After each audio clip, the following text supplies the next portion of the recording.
Hi, and welcome to Transitional Changes Mission Podcast Show. This is your host, Queen Summers. And your host, King Summers. And we like to thank everyone who's out tonight listening to our show. We'll be talking about Black history, and more specifically, the Marcus Garvey Movement and the Harlem Renaissance.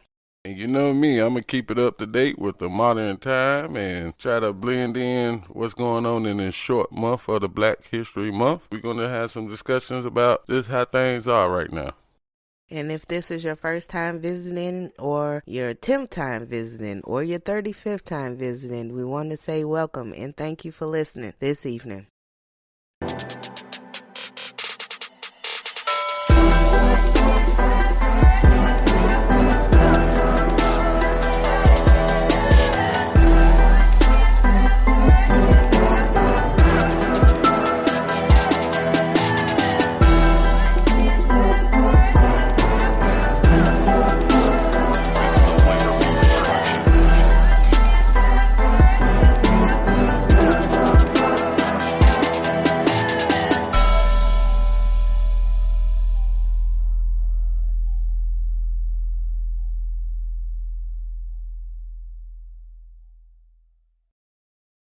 I'd like to start out by saying, since year 2000, got a couple of questions with that year 2000, with that Prince song, Party to It's 1999.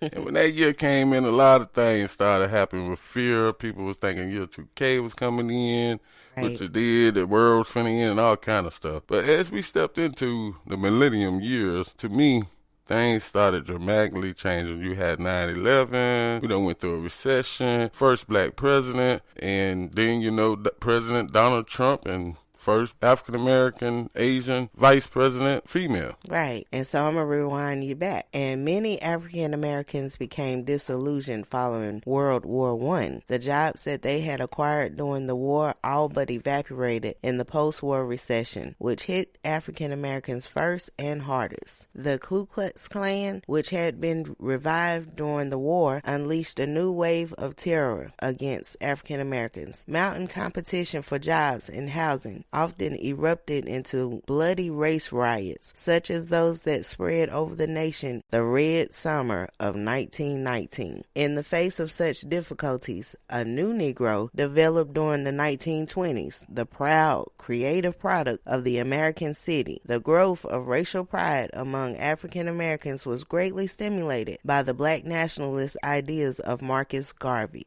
Now, before I go into my detailed paragraphs of stories that I want to relate to what I'm finna talk about, I asked the people to go to Spreaker.com, Podbean.com, Anchor, type in Transitional Changes Mission. There where you can see all our shows. And you will notice one of the first shows that we are going to have a part 2 of, and within this month, is actually related to a lot of things that's going on. At that time, it was the introduction of Breonna Taylor just getting murdered, and a lot of things was going on back in the 2020 summer. So we was just coming out, and I think it was like our third show, and we was talking about no justice, no peace. That's right. Within that show, we was talking about how things has changed, and that's why I want people to go back and hear that show, because it would be related to some of the things that I will explain now. As I was stating earlier, since year 2000, things has changed a lot for lives for all colors. But one in particular, the black community has been doing since the beginning of coming to Jamestown and spreading out through the 13 colonies all the way to the west. I feel that African Americans has been fighting to be accepted. We fought to get into the Civil War, ended up being into all the wars, done went through civil rights. Even now we still has made gain on the movement, and we still in a civil rights battle. I would say. During all that time, we had lost and gained a lot of legendary people. Malcolm X, Martin Luther King, Black Panthers, all type of organizations came within the movement of the Black History era, which was like in the 1940s to the 1980s. From then, more African Americans started coming down to being infiltrated, most likely. We got a show talking about that. Most of all the conspiracies and all that stuff there. So stay tuned with us, because we got some interesting episodes catering to the black history of African Americans being in America. And also that will include many nice guests that we are lining up now. And they will be highlighted on February 28th, the last day of Black History Month, but not Black History Year. And they will be included in our Trailblazers of Black History. Now, Marcus Garvey was born in Jamaica. He had founded the Universal Negro Improvement Association there in 1914. He came to the United States in 1917 and established a branch of the association in the Harlem district of New York City. By 1919, the association had become the largest mass movement of African Americans in the country's history, with the membership of several 100,000 people. The Garvey Movement was characterized by colorful pageantry and appeals for the rediscovery of African heritage. Its goal was to establish an independent Africa through the return of a revolutionary vanguard of African Americans. Garvey's great attraction among poor African Americans was not matched, however, among the black middle class, which represented his flamboyance and his scorn of their leadership. Indeed, one of Garvey's sharpest critics was Du Bois, who shared Garvey's basic goals and organized a series of small but largely ineffectual Pan-African conferences during the 1920s. The Garvey movement declined after Garvey was jailed for mail fraud in 1925 and deported to Jamaica in 1927. The flowering of African American creative talent is in literature, music, and the arts in the 1920s and the 2021 was centered in New York City and became known as the Harlem Renaissance. Like the Garvey movement, it was based on a rise in race consciousness among African Americans. The principal contributors to the Harlem Renaissance included not only well-established literary figures such as Du Bois and the poet James Weldon Johnson, but also new young writers such as Claude McKay, whose militant poem If We Must Die is perhaps the most quoted African American literary work of this period. Other outstanding writers of the Harlem Renaissance were the novelist Jean Tomer and the poets Country Cullen and Langston Hughes. During the 1920s, painters Henry Oswald Tanner and Aaron Douglas and performers Paul Robeson, Florence Mills, Ethel Waters, and Roland Hayes were also becoming prominent. So this black cultural movement of the 1920s was greatly stimulated by African American journals, which published short pieces by promising writers. And these journals included the NAACP's Crisis and the National Urban League's Opportunity. The movement was popularized by African American philosopher Alan Locke in The New Negro, published in 1925, and by African American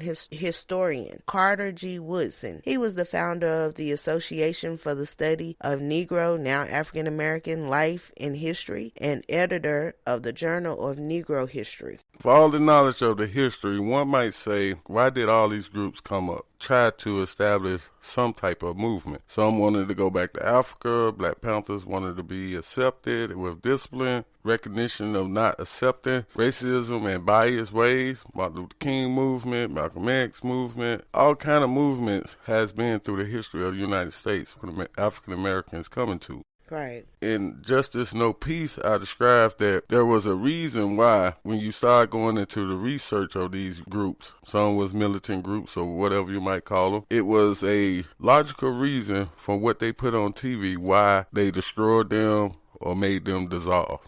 I just feel like, King, when it comes down to looking at history, a lot of the reasons for these groups' creations was to bring more awareness and consciousness to your own culture. There's a saturation in the movement, in the media, of other races and the Europeans and the Asians and the Mexicans and everybody, point where it overshadows the African American culture in a sense. But we have our basketball players of the day, we have our musicians of the day, our rappers, our artists, our everybody, just like you seen at the inauguration for Joe Biden. We now have a new poet out and she's very good. I really want you all to do your research on her. She has come a long way.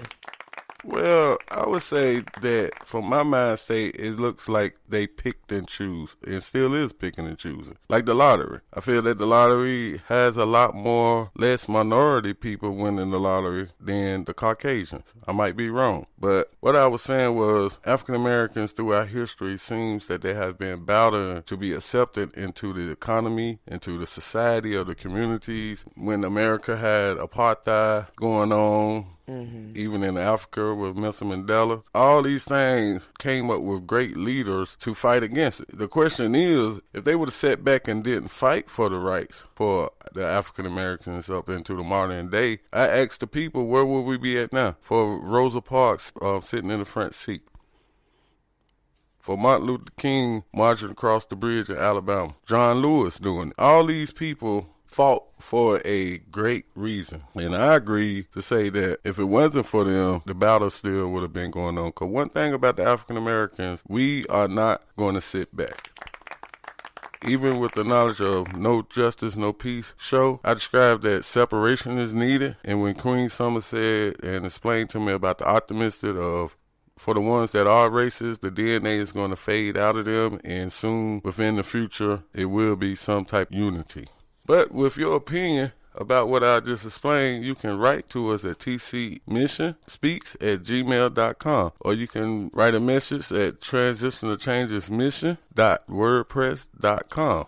And that's right. And make no mistake, the challenges facing our country reinforce the need to preserve and elevate the truth about the African American experience. We must all work together to massively digitize the personal collections of our history makers and other African American leaders, making them accessible worldwide. Our need is urgent, as evidenced by the events of last year and so far this year, especially as the next generations of storytellers, change makers, and stewards of our legacy are now taking the lead. To date, a fraction of 1% of our history makers have personal collections. They are committed to finding solutions that will more aggressively stem this loss. And so we urge everyone who has the involvement, including the federal government, corporations, foundations, organizations, and all individuals, to join together with Transitional Changes Mission, because we are the bridge to communication, and we can all learn from each other. I asked the people, how many skeletons can go into a closet? That closet is going to get filled, and it's going to start sleeping at the seams, cracking the door, it's going to bust open. And I say at these times since year 2000, it has been a lot of truth in sequence being let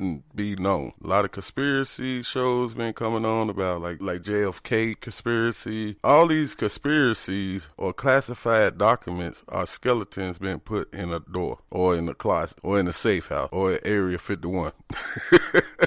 But I say at year 2021, they need to let them all out. Let the truth out. And I feel that that's one of the solutions that we are going to talk about as we come back from this break. And we appreciate you staying with us and tuning in with us and sharing us and following us. We can't thank you enough. But to keep tuning in, and we're going to figure this thing out. And I want to remind you to always keep calling the 910-985-9090 and keep leaving the messages, and the guests are calling in to be on the show. So y'all stay tuned, and we are going to announce, like Queen Summer said, all the guest people that are coming on. Thank you so much for sticking around. This is Queen Summers. And your host, King Summers. Thank you.